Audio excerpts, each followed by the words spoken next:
If you're not going to the Bournemouth accommodation, where Yeah. did you live in your first year? I was Purbeck. So when I started Bournemouth, it's changed a lot. Like even when like from what you probably know, it's probably changed for you as well. But there was only a few halls. So there was only Purbeck, Lyme Regis, Chesil House. I don't Dorchester House, and then I can't remember the one opposite Purbeck. But there was another. There's only like 5, 6 accommodations.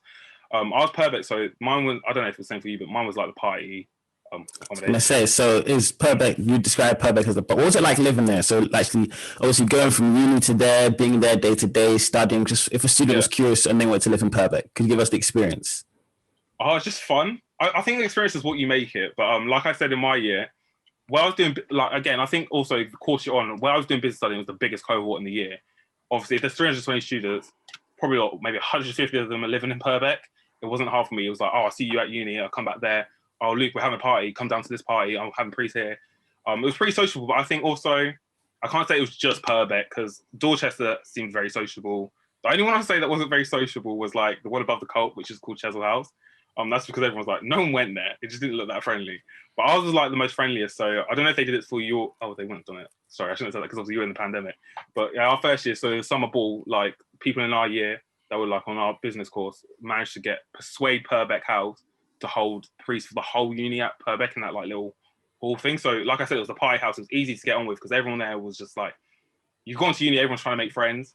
So everyone was like, oh, cool. I don't know you, but first night I was like, oh, cool. I remember like, the person I met first night out, I was literally just walking through the courtyard and it was literally like, oh, I didn't know who. It was like, oh, it's another black person. Cool. But like, it wasn't like, do you know what I mean? It was just like, you're making friends with people for the most random reasons. Like, cool, you wear glasses too. I'll be friends with you. It was just random reasons you're making friends. So it was pretty easy.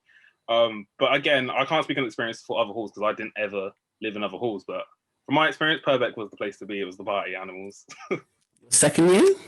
Second year, I lived in a house, a private house. It was called Heron Court Road. It was a 9-bedded house, so there was 9 of us in the house in total, which was mad. I wouldn't Well, do it again. what was it like, obviously, going from Purbeck House to living in a 9-bedroom house? It wasn't hard because obviously Was it? Can you tell us the a ratio?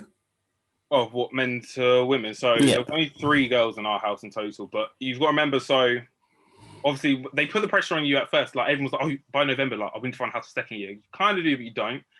So it was obviously people I knew. So it was the people that lived in my flat. So there was 5 of us in my flat in total, and there was 6 next door.